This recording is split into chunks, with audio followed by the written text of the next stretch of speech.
자, 이제 63쪽에 정부의 시장 개입 필요성 및 개입 수단입니다.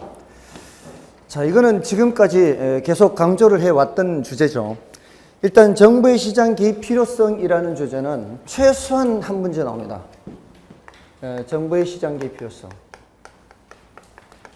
자, 오늘 할 내용은 정책론에서는 이건 뭐 최소한 한 문제입니다. 지금 최근 10년간 해마다 한 문제는 나왔고요. 정부의 시장 개입 수단. 요것도 꽤 출제됐습니다. 해마다 한 문제는 아니고요. 한 10분의 5에서 6 정도. 이 정도 출제됐고요. 다음에 주택 토지 정책이죠. 토지 정책. 그 다음에 주택 정책인데 토지 정책은 생각보다는 조금 출제 비중이 낮습니다. 해마다 한 문제 정도가 안 돼요. 얘는 조금 비중이 낮고요. 이 주택 정책이 비중이 높습니다. 이거는 해마다 한 3문제 가까이 돼요. 적어도 2문제고요. 보통 3문제, 이 3에 가깝습니다. 요거는 1이 안 돼요. 1보다 작습니다, 이게. 그러니까 왜 여기 좀 애매한 부분이 있는가 하면은 왜 잡다한 부분들이 섞여 나오는 거 있죠. 이런 정책, 저런 정책 섞여 나오는 부분들이 있기 때문에 일률적으로 얘기하기는 조금 어려운데, 그래서 이 부분이 시간을 많이 써야 되는 파트고요. 그 다음에 이제 이 부분입니다. 이거는 난이도도 별로 높지도 않아요. 그래서 일단 정부의 개입 필요성, 이거는 무슨 일이 있더라도 정리가 돼야 됩니다. 이거는 이제 두 가지 측면에서 개입한다 그랬죠. 하나는 효율성 측면, 하나는 형평성 측면. 정부에서는요, 효율성도 고려하고 형평성도 고려합니다. 민간에서는 뭐만 고려해요? 민간은 효율성만 고려합니다. 민간에서는 형평성 신경 쓰지 않습니다. 여기서 말하는 효율성은 자원의 효율적 이용이라는 측면이에요. 어떻게 하면 자원을 더 효율적으로 이용하느냐, 이런 거고, 이거는 소득 분배의 형평성 측면입니다. 그래서 이거는 시장 실패를 수정하기 위해서 개입한다, 이렇게 얘기해요. 시장 실패가 뭐예요? 시장이 자원을 효율적으로 배분하지 못하는 현상이에요. 조금 전 시간에 시장 기능 했잖아요. 복습할 때. 무슨 기능? 자원 배분 기능 했잖아요. 근데 시장이 자원을 제대로 배분하지 못하는 현상을 시장 실패예요. 그게 이제 비효율적이라는 얘기죠. 효율성이 달성이 안 된다는 얘기입니다. 그럴 때는 정부가 개입하고요. 그 다음에 형평성 측면에서는 소득 분배인데요. 소득 분배라는 측면인데, 이거는 이제 표현을 할 때 사회적 목표라고 그래요. 사회적 목표를 달성하기 위해서 개입한다, 이렇게 표현을 합니다. 이런 기능을 무슨 기능이라 그래요? 정부의 경제적 기능이라 하고요. 이런 기능을 무슨 기능이라 하고요? 정치적 기능 또는 뭐 정책적 기능, 이렇게 얘기를 할 수가 있어요. 근데 얘는 워낙 중요해요, 시장 실패가. 그래서 얘만 따로 살펴보죠. 시장 실패 뜻이 방금 시장이 자원을 효율적으로 배분하지 못하는 현상이라 했고요. 그 원인은 뭐가 있고요? 외, 공, 불, 비. 이거는 따로 해야 되죠. 외부 효과. 또 공은 뭐예요? 공공재. 불은 불안전 시장. 비는 비대칭 정보. 외공불비, 이런 현상이 있으면 자원을 효율적으로 배분하지 못한다, 이렇게 되는 겁니다. 그럼 자원을 효율적으로 배분하지 못한다는 얘기가 뭘까요? 이게 다 자원이거든요. 이게 목재, 철강, 원유, 금, 구리, 이런 게 다 자원입니다. 그리고 노동력도 자원이에요. 노동력. 자원을 효율적으로 사용하지 못한다는 게 뭐예요? 적당한 곳에 적당한 양만큼 자원이 가야 되는데, 적당한 곳에 적당한 양만큼 양이 안 가면 그게 바로 뭐예요? 그게 비효율이에요. 자, 적당하지 않다는 얘기는 두 가지 중에 하나예요. 너무 많이 가도 문제고요. 너무 적게 가도 문제예요.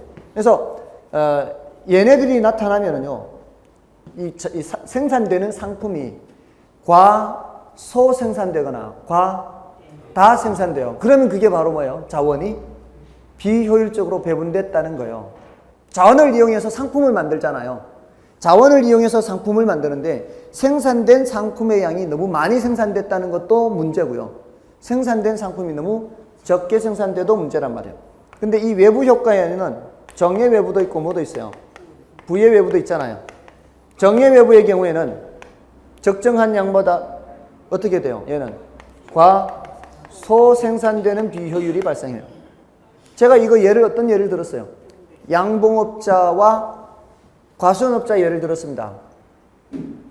양봉업자가 산에 벌통을 갖다 놓을 때 이렇게 여기 갖다 놓든 저기 갖다 놓든 똑같은 노동력을 사용합니다.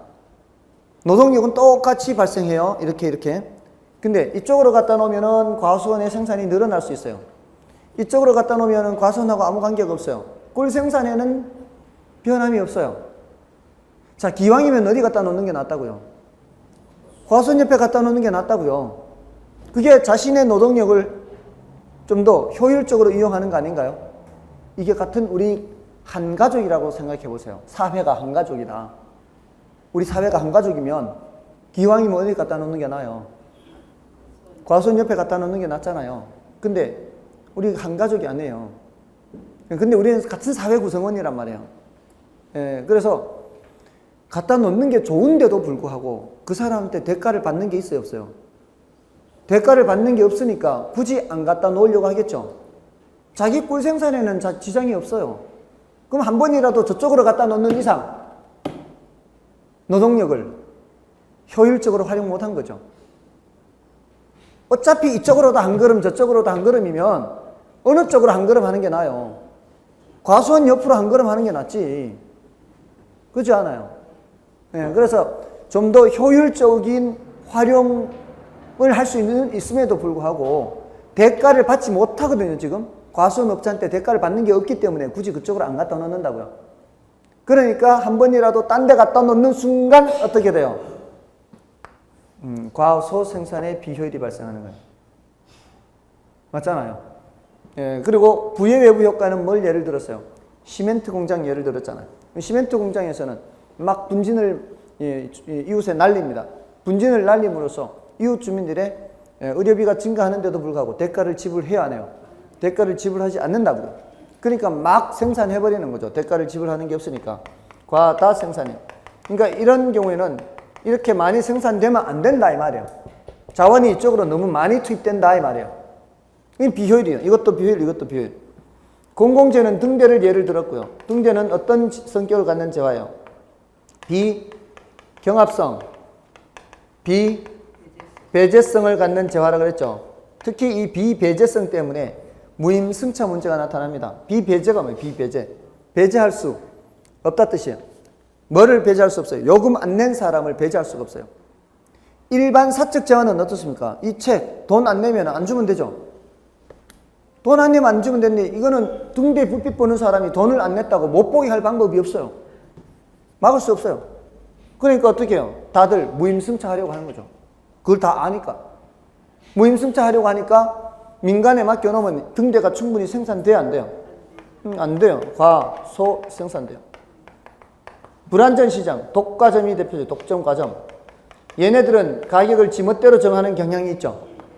지멋대로 정하면서 어떻게 합니까? 가격을 올리죠. 가격을 올리면서 생산량을 줄이는 거죠. 과소 생산량 줄입니다. 다음에 얘네들 비대칭 정보, 불안전 정보 또는 비대칭 정보. 이것도 과소 생산의 비효율이 발생해요.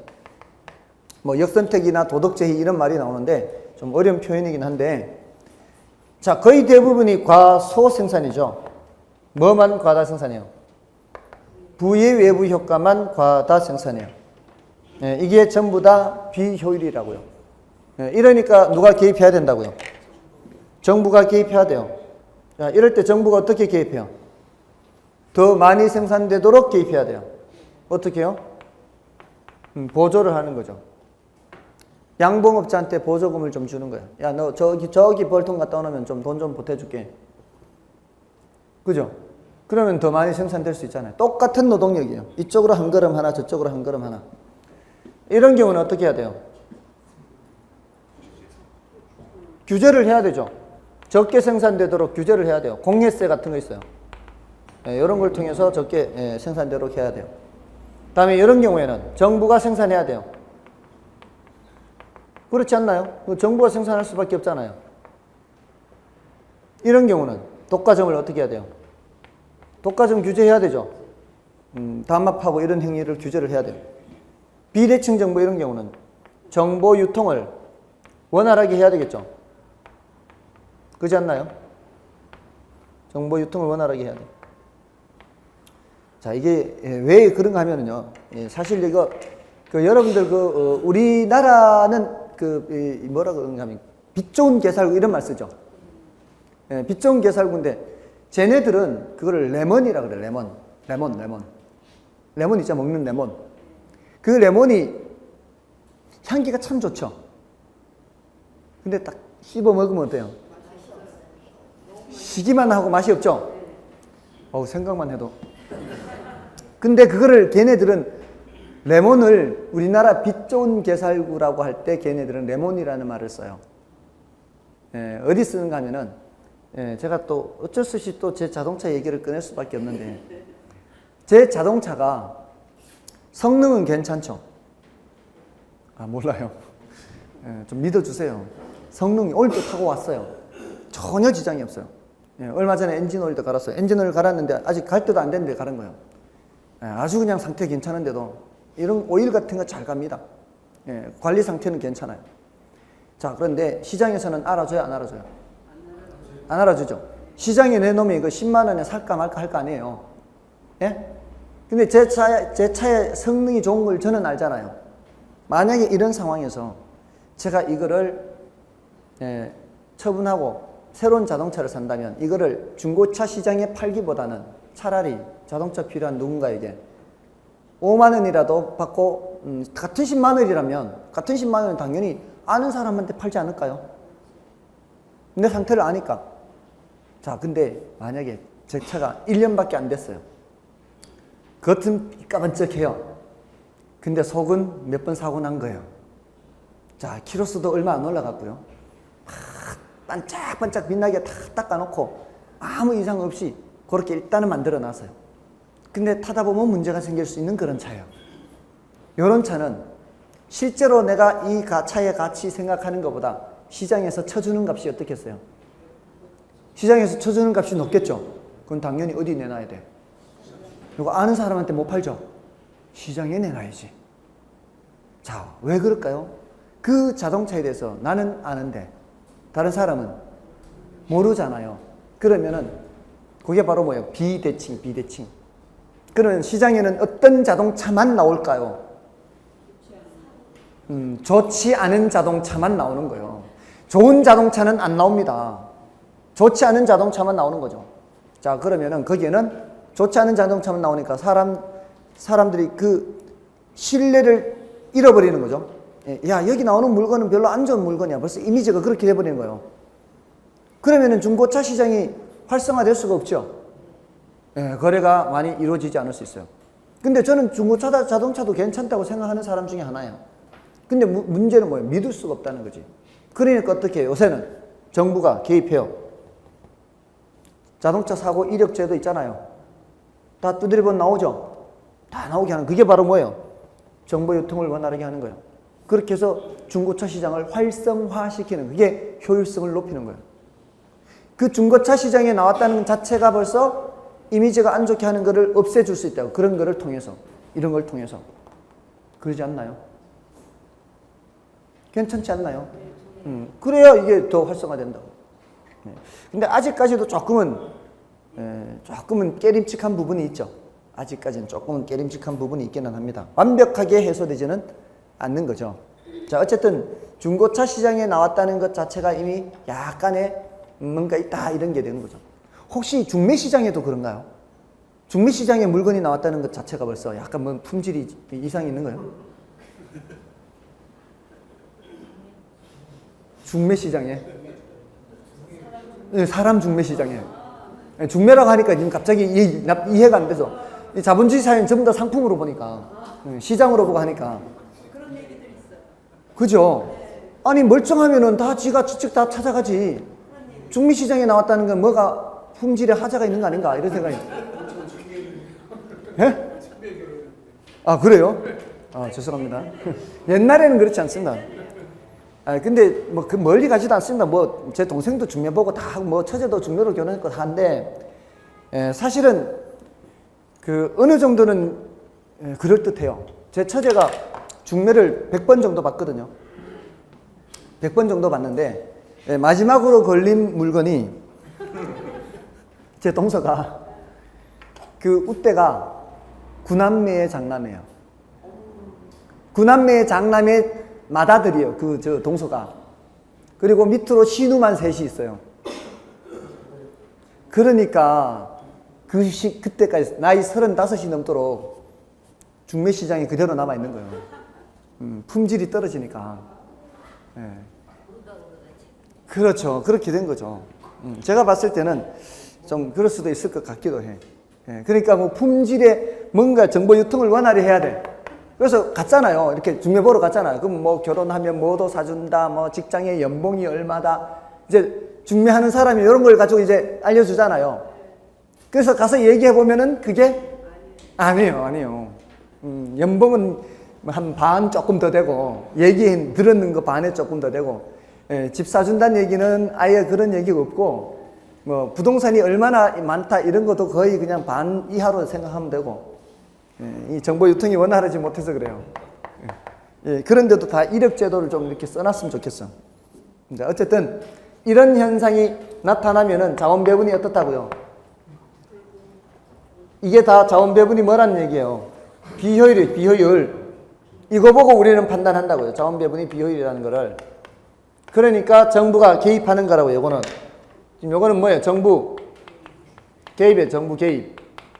자, 그럼 정부가 개입한다고 효율성이 완벽하게 달성이 될까요? 그렇지 않고 오히려 더 문제가 있을 수도 있어요. 그걸 뭐라 그래요? 정부 실패라 그래요. 정부 실패. 이럴 가능성도 늘 있다는 겁니다. 아시겠죠? 자, 순서가 이렇게 돼요. 정부가 왜 개입하느냐? 이런 두 가지 측면에서 개입하는데, 시장 실패를 수정하기 위해서 개입하는 것은 자원 배분의 효율성 측면에서 개입하는 거다. 언제 이런 시장 실패가 발생하느냐? 이런 현상이 나타나면 시장 실패가 발생한다. 시장 실패가 발생하는지를 뭘 보고 아느냐? 뭐가 너무 적게 생산되거나 너무 많이 생산되는 걸 보면은 시장 실패가 발생하는지 알 수 있다. 그럼 어떻게 하는 게 대책이냐? 적당한 양만큼 생산되도록 하는 거예요. 너무 적게 생산되니까 많이 생산되도록 보조해주고, 너무 많이 생산되니까 적정한 양만큼 생산되도록 하는 거고, 이렇게 함으로써 이게 달성이 되면은 뭐예요? 이게 달성이 되면 그러면은 효율성이 높아지는 거죠. 근데 반드시 그렇게 된다는 보장이 있는 것은 아니다. 정부가 실패할 수도 있다. 이게 하나의 흐름이에요. 흐름. 됐죠? 그 중에서 외부 효과는 더 중요해요. 그래서 이거는 더 설명이 필요합니다. 아셨죠? 그래서 우리 교재에서 그 63쪽의 내용, 이제 정치적 기능 수행, 경제적 기능 수행, 자, 요 키워드 위주로 기억하시고요. 그 밑에 형평성 보면은 지역 간 형평성, 세대 간 형평성, 수평적 형평성, 수직적 형평성, 이런 말이 있죠. 지역 간 형평성은 이 지역과 저 지역 이런 거요. 어렵지 않죠. 어떤 지역은 개발하게 하고, 어떤 지역은 개발 제한 구역으로 묶어버리고, 이거는 무슨 형평성 문제 있을 수 있어요? 지역 간 형평성 문제는 있을 수 있어요. 자, 근데 세대 간 형평성은 지금 세대와 다음 세대예요. 지금 세대가 자원을 효율적으로 이용하면은 다음 세대가 자원을 이용할 게 더 여지가 많아지죠. 그래서 지역지구제를 통해서, 예를 들어서 지역지구제를 통해서 어디는 개발하고 어디는 개발하지 못하게 개발 제한 구역으로 묶어버리고, 이러면 무슨 문제가 발생할 수 있어요? 지역 간 형평성 문제가 발생할 수 있죠. 근데 한편으로는 그렇게 하면은 지금 세대가 자원을 효율적으로 이용하는 거야. 그러면은 다음 세대가 쓸 수 있는 여지가 많아지겠죠. 그러니까 지역 간 형평성은 이게 떨어지겠지만 세대 간 형평성은 올라갈 수가 있어요. 이런 내용이 바로 지역 간 또는 세대 간 형평성이고, 그 다음에 수평적 형평성, 수직적 형평성은, 수평적 형평성은 같은 것은 같게 취급하는 것을 말해요. 연봉이 1억이면은 세금 내는 게 똑같아야 될 거 아니에요. 그러니까 이 집도 1억이고 이 집도 1억이에요. 그러면은 세금 내는 게 똑같아야 될 거 아닌가요? 자, 근데 지금 현실적으로 똑같을까요? 그렇지 않아요. 이게 완벽하게 형평성을 달성하기도 힘들어요. 예를 들어 이 집은 부부가 맞벌이에요. 5천만 원씩 둘이 벌어요. 이 집은 외벌이에요. 한 사람이 1억을 벌어요. 누가 더 세금을 많이 낼까요? 한 사람이 버는 쪽이 세금을 더 많이 냅니다. 왜냐하면은 둘 다 공제를 하잖아요. 자기 번 소득에서. 공제를 하면은 5천만 원, 5천만 원에서 이것저것 공제하면은 둘 다 2천만 원씩 공제를 했다 치고요. 한 사람은 3천 남고 한 사람도 3천 남아요. 그럼 3천에 대해서 세금을 매기겠죠. 세율이 3천의 세율이에요. 근데 한 사람이 버는 쪽은 지출은 비슷하니까 어쨌든 식구수가 똑같으면 지출은 비슷하니까 4천만 원 공제했다고 칠게요. 한 사람이 벌어서 4천만 원 공제했어요. 그럼 얼마의 세율이 붙어요? 6천만 원의 세율이 붙어요. 어떤 게 세율이 더 높아요? 6천만 원이 세율이 더 높아요. 그러니까 한 사람 버는 쪽이 세금을 더 많이 냅니다. 그래서 불공평하다. 그러니까 정부에서 어떻게 했는가 하면은 앞으로는 세금을 부부 합산해서 세금을 매기겠다. 그럼 가구당으로 매기겠다. 가구당으로. 부부 소득을 합산해서. 그러면은 이쪽 집이나 저쪽 집이나 버는 금액이 똑같으면은 세금이 똑같게 되겠죠.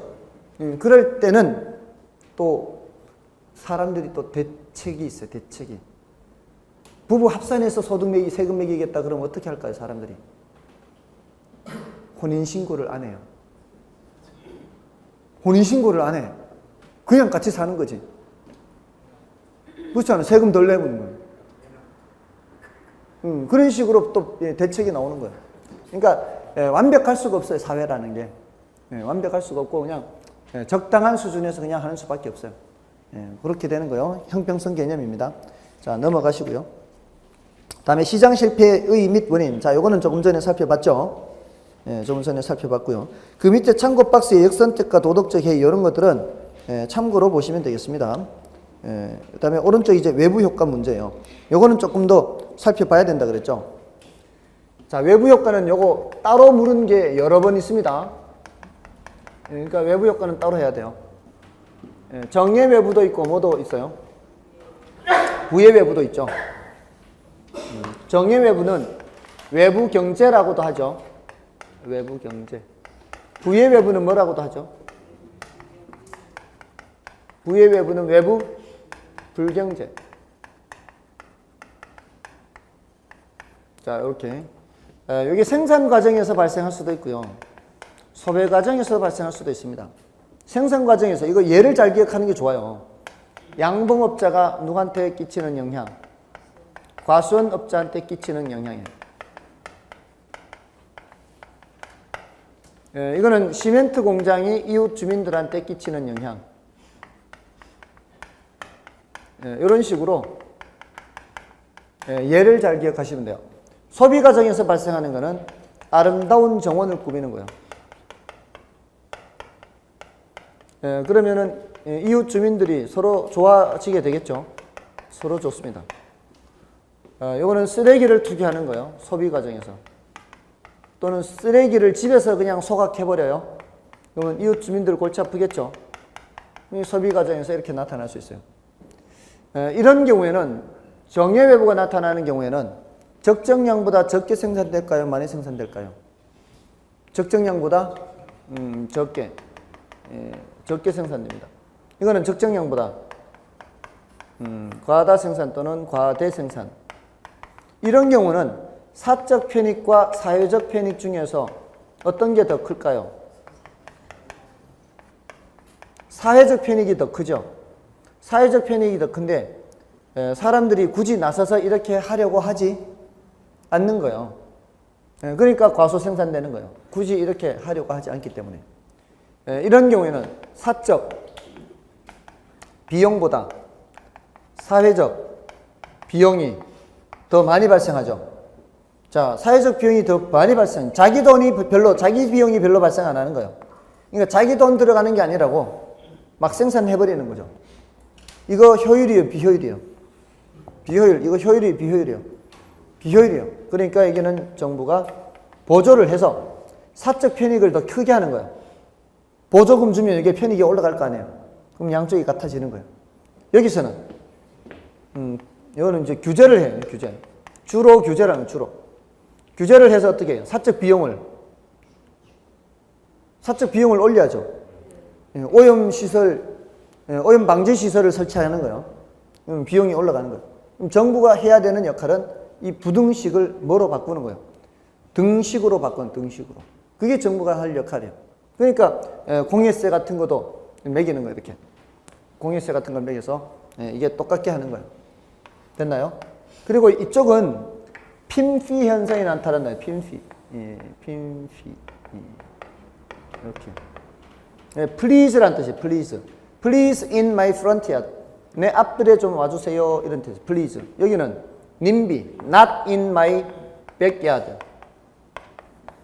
내 뒷뜰에는 안 된다. 이런 뜻이에요. 내 앞뜰에 와주세요. 내 뒷뜰에는 안 돼요. 이런 식이에요. 이런 건 이제 참고로 알아두시면 되고요. 이렇게 이제 해서 정의외부, 부의외부를 좀 비교해서 정리를 하시면 되고요. 특히 이제 더 이제 구체적으로 우리 시험에는 구체적으로 묻는 경우가 많아요. 그냥 단시 이렇게 막연하게 묻는 경우뿐만이 아니라 구체적으로 이렇게 생태공원이 조성되면은 인근 주거지역이 어떻게 될까요? 이렇게 인근 주거지역, 인근 주택지역. 인근 주택지역 시장에 미치는 영향은 하면은 수요 공급에 어떻게 영향 미칠까요? 수요가 증가하는 거죠. 이런 식으로 구체적으로 많이 묻습니다. 그리고 쓰레기 소각장이 설치가 돼요. 시멘트 공장으로 할게요. 시멘트 공장으로 하는 것이 좀 더 할 얘기가 많습니다. 시멘트 공장이 건설돼요. 그러면 인근 주택 시장이 어떻게 돼요? 인근 주택 시장에서는 수요가 감소하겠죠. 이때는 이렇게 돼요. 이렇게.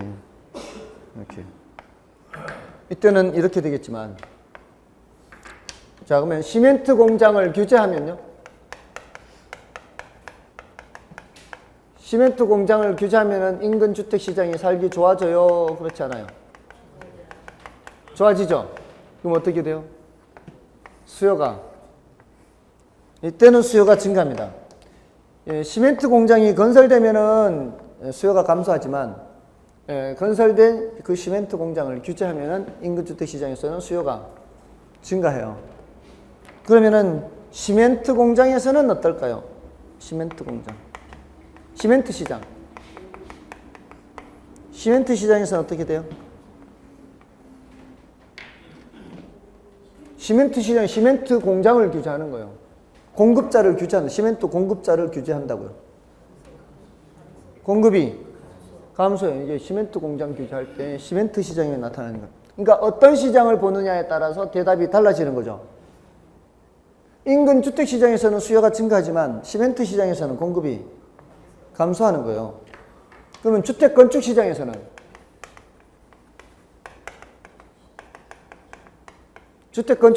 어떻게 될까요?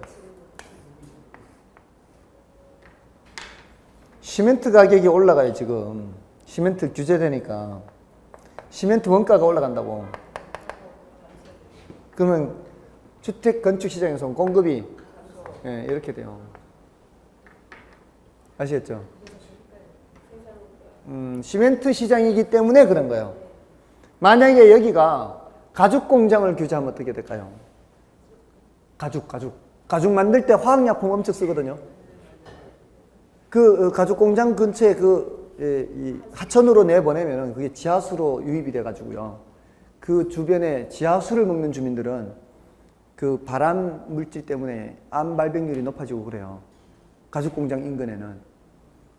그러면은 이 시멘트 공장을 규제하면은 인근 주택 시장에는 어때요? 살기 좋아질 거 아니에요?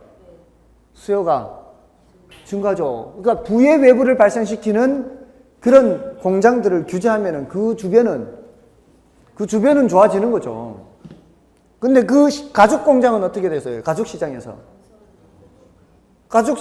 가죽 공급은 줄어드는 거죠. 지금 규제가 되니까. 그럼 주택 건축 시장에서는요? 별 관계 없잖아요. 뭔 뜻인지 아시겠죠? 그러니까 아무 때나 주택 건축 시장이 이렇게 공급이 감소하는 게 아니다 이 말이에요. 경우에 따라 다르다고. 이게 가죽 공장이냐 시멘트 공장이냐 경우에 따라 다르기 때문에 암기하는 게 의미가 없다고요. 아시겠어요? 예, 다만 제가 이제 시멘트는 주택 건축 자재잖아요. 그러니까 영향을 미치는 거예요. 이런 식으로 그때 질문하는 것에 따라 대답만 해주면 되는 거지 암기하는 게 아니라고. 아시겠죠? 그러니까 이게 학교론이 어떻게 보면 공부할 게 별로 없어요. 암기하는 게 아니니까 이해만 해도 버리면 이해가 필요해. 이해가. 뭔 뜻인지 아시겠어요? 예, 이해만 하면 그 다음에는 암기가 필요 없는 과목이 학교론이에요. 아시겠죠? 그렇게 되는 지금 그게 65쪽, 66쪽 내용입니다. 65쪽, 66쪽 내용이에요. 66쪽에 그래프 있잖아요. 예, 그 그래프가 건축 자재 산업인 시멘트 공장을 규제할 때 나타날 수 있는 것들입니다. 됐죠? 다음에 이제 66쪽의 맨 밑에 보면 외부 효과에 대한 대책이 있죠. 자, 외부 효과에 대한 대책은 그 정부 개입에 의한 해결이 있고요. 정부의 개입에 의하지 않는 해결 방법도 있어요. 정부 개입에 의한 거는 아까 이런 거. 이 정예 외부는 이렇게 보조를 통해서, 부의 외부는 주로 이렇게 규제를 통해서 이게 개입이에요. 근데 동그라미 2번에 외부 효과의 내부화라는 것도 있죠. 이건 시장 내부에서 거래를 통해 대가를 주거나 받는 방법이에요. 그럼 정부가 개입하는 거 아니에요.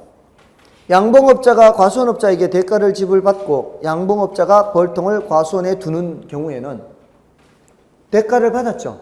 정부가 개입했나요? 안 했죠. 이럴 때는 내부화되었다 그래요. 내부화. 외부 효과가 내부화되었다 그래요. 대가를 주거나 받았다 이런 뜻이에요. 괜찮죠 이거. 자, 근데 그 밑에 재산권 부여. 자, 요거는 조금 이제 시험에 등장할 수 있는 후보예요. 후보. 경작이라면 굉장히 중요합니다. 근데 부동산학이기 때문에 아직까지 출제는 안 됐어요. 근데 중요해요. 경작이니까, 경작이 아니니까 중요도는 떨어지지만, 자, 이 코즈 정리라는 게 뭔가 하면은, 여기 시멘트 공장이 있죠. 이웃 주민들이 살아요. 이 시멘트가 오염물질을 발산시키면은 이 이웃 주민들이 해를 입잖아요. 그러니까 적당한 수준까지만 오염물질을 배출시킬 수 있고요. 더 초과되는 오염물질을 배출시킬 때에는 이 이웃 주민들한테 가서 분진 배출권이라고 하더라고요. 분진 배출권. 오염물질 배출권이에요. 이 오염물질 배출권을 다 주는 거예요. 이 사람들한테. 이웃 주민들한테. 그래서 분진 배출권을 얘도 갖고 있고 얘도 다 갖고 있는데 얘가 더 생산하려면 이거를 사가지고 와야 돼요. 그러니까 이 사람들한테 사러 오는 거죠. 이 사람들한테 사러 오는 거예요. 그랬을 때 이 사람들이 적당한 가격을 주지 않으면 안 팔 거란 얘기입니다. 충분한 대가를 지불한다면 팔 수도 있다는 거예요. 이게 시장에서 거래가 되는 시장에서. 자, 이게 지금 이거와 비슷한 게 전 세계 시장이에요. 유럽이에요. 유럽에. 이산화탄소 배출권이 거래되고 있어요. 혹시 들어보셨어요? 예? 이산화탄소 배출권 거래되는 거 들어보셨나요? 예, 이게 나라마다 지금 할당이 돼 있거든요. 우리나라도 할당돼 있습니다. 예, 근데 그거를 초과해서 이산화탄소를 배출할 때에는 이산화탄소 배출권을 유럽 시장에서 사가지고 와야 됩니다. 사가지고 와야만 배출할 수 있어요. 그럼 어떻게 배출하는지 어떻게 알까요? 요새는 다 계산 다 돼 있어요. 이 책 한 권 찍는데 이산화탄소 얼마 발생시키는지 계산 다 돼 있어요. 자동차 한 대 만드는데 이산화탄소 얼마 배출하는지 계산 다 돼 있어요. 철강 1톤 생산하는데 이산화탄소 배출하는 게 얼마인지 다 나옵니다.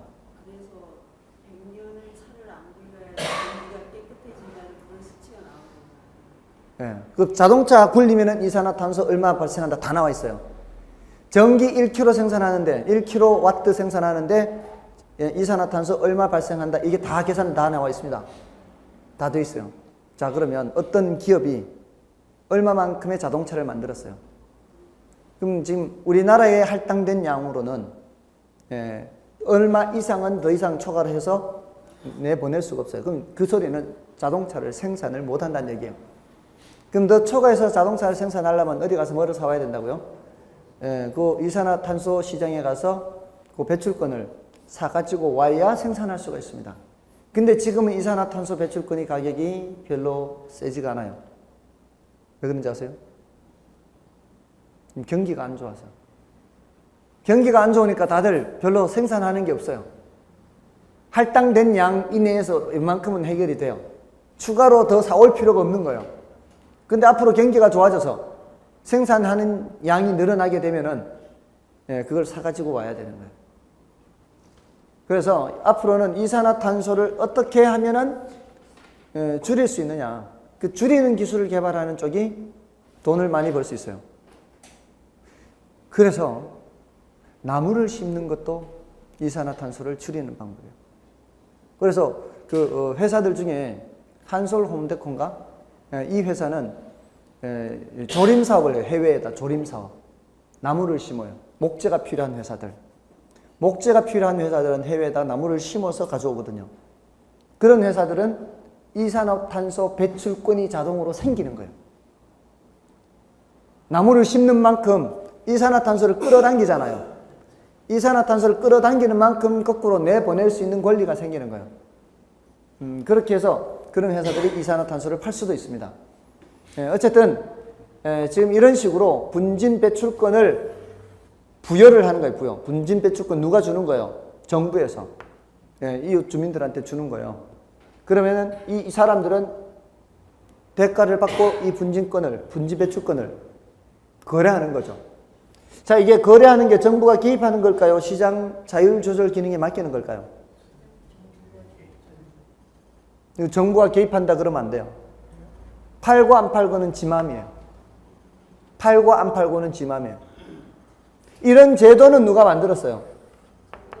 제도는 정부가 만들었지만 팔고 안 팔고는 자기 마음이거든요. 예를 들어서 우리 보세요. 지상권 제도, 저당권 제도, 이 제도는 누가 만들었어요? 그러니까 정부가 만들었잖아요. 정부가 만들었는데 저당권을 설정할지 안 할지는 누구 마음이에요? 지 마음이지. 이걸 정부가 개입한다 그래요?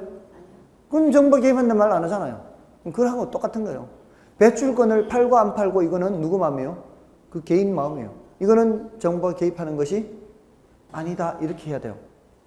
그래서 앞에서 TDR 공부한 적 있죠? 첫째 주에. TDR도 정부가 개입하는 방법이요. 시장 자율 조절 기능에 맡기는 거예요. TDR도 시장 자율 조절 기능에 맡기는 방법이었어요. 그 개발권을 팔고 안 팔고는 자기 마음이라 그랬죠. 이것도 그런 방식이에요. 그러니까 정부가 개입하는 방법이 아니라 시장 자율 조절 기능에 맡기는 방법이다 이 말이에요. 됐나요? 됐습니까? 그래서 지금 외부 효과에 대한 대책으로서 그거는 좀 더 주의를 하십시오. 그 재산권 부여 코드 정리는. 다음에 공공재 문제는 그 공공재는 비배제성과 비경합성을 갖고 있는 재화죠. 아까 비배제성은 말씀을 드렸죠. 요금을 지불하지 않더라도 배제할 수 없는 성질이 비배제성이고요. 그다음에 비경합성은 기존의 이용자가 얼마가 되느냐에 관계없이 추가로 그 재화를 사용하는 사람의 소비량이 감소하지 않는 성질입니다. 이게 뭔 소리냐면은 등대 같은 경우에 이미 1000명이 보고 있어요. 이미 1000명이 보고 있는데 추가로 1명이 더 그 등대의 불빛을 본다고 해서 그 등대의 불빛이 줄어드는 게 아니죠. 그게 비경합적이에요. 근데 이런 재화는 어떻습니까? 이런 재화는 1000권밖에 안 찍었어요. 그러면 1001번째 오면은 이걸 살 수가 없는 거죠. 그죠? 그리고 그 1001번째 책을 만들려면 돈을 더 내야 돼요. 돈을 더 지불해야만 1001번째 책을 만들 수도 있어요. 근데 등대는 안 그렇습니다. 한 명이 등대 불빛을 보든 10명이 등대 불빛을 보든 어떻습니까? 똑같은 비용 발생합니다. 예, 상관이 없습니다. 예, 그래서 그걸 비경합성이라 그래요. 그래서 그 세 번째 줄에, 비경합성의 세 번째 줄에 소비에서의 규모의 경제가 나타난다, 이런 표현을 쓰는 겁니다. 소비에서의 규모의 경제, 이런 말 있죠. 그래서 그런 말을 쓰는 겁니다. 그래서 그 밑에 공공재는 참고로 보시고요. 다음에 이제 넘어가시면 정부의 개입 수단 있죠. 이것도 꽤 많이 나옵니다.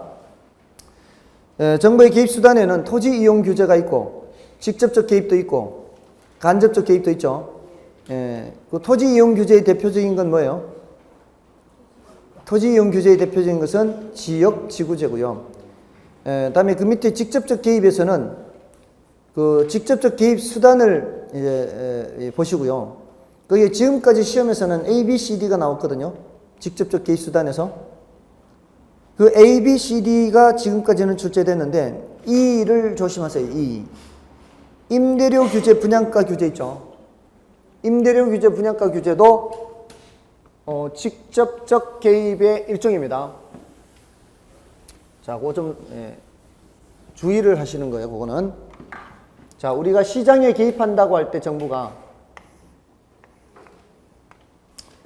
자, 이게 시장 그린 거예요, 지금 이게.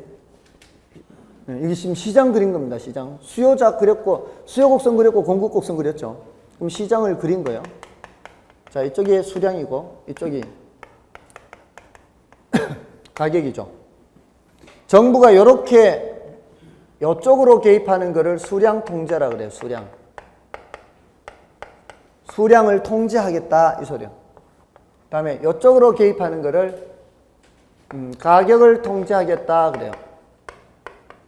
수량 통제든 가격 통제든 지금 이 시장에 개입하는 거죠. 이렇게 개입하는 것이든 이렇게 개입하는 것이든 모두 다 직접 개입입니다. 근데 지금까지 우리 시험에서는 이것만 출제됐어요. 이렇게 개입하는 거는 직접 개입으로 출제한 적이 없어요. 그래서 이게 수요 공급자 역할을 하는 거예요. 수요 공급자 역할을 하는 거예요. 수요 공급자 역할을 함으로써 수량을 통제를 하는 거예요. 수량 조절을 하는 거예요. 근데 분양가 규제, 임대료 규제 있죠. 분양가 규제, 임대료 규제는 이쪽으로 가격 규제하는 거잖아요. 그것도 직접 개입의 일종입니다. 다만 지금까지 출제가 안 됐을 뿐이에요. 자, 그렇게 보시고요. 다음에 그 밑에 토지은행 제도 있죠. 토지은행 제도를 다른 말로 뭐라 그래요? 토지비축제도라 그러죠. 토지비축제도. 토지비축제도는 우리나라에서도 시행하고 있습니다.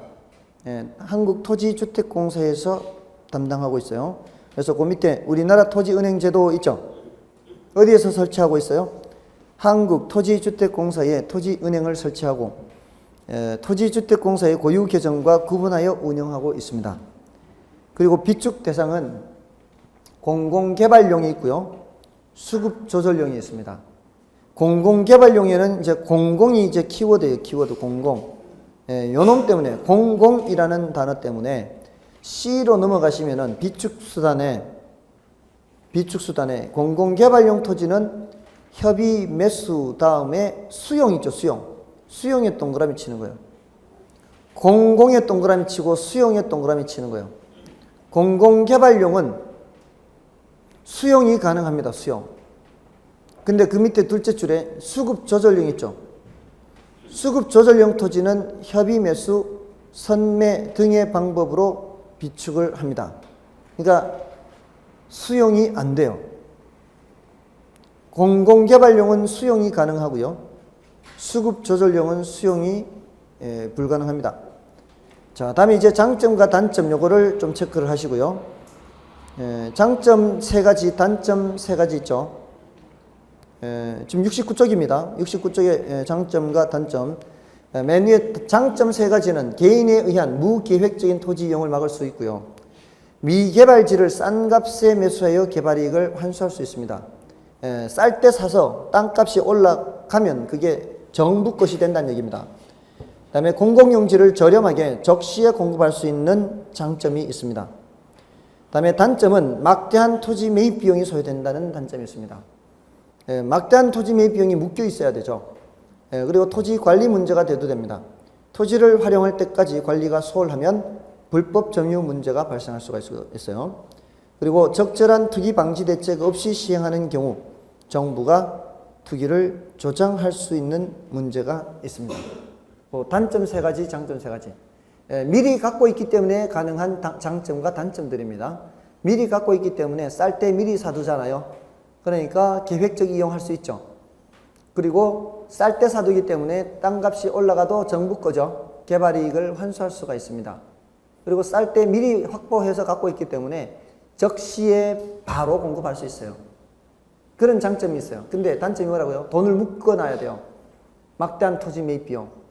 그리고 관리 문제. 사서 나중에 쓸 때까지 관리 문제. 그리고 멀쩡한 토지 시장에 정부가 투기를 조장할 수 있는 단점이 있어요. 그런 식으로 나누어서 생각하시면 됩니다. 다음에 간접적 개입은 기억에 있죠.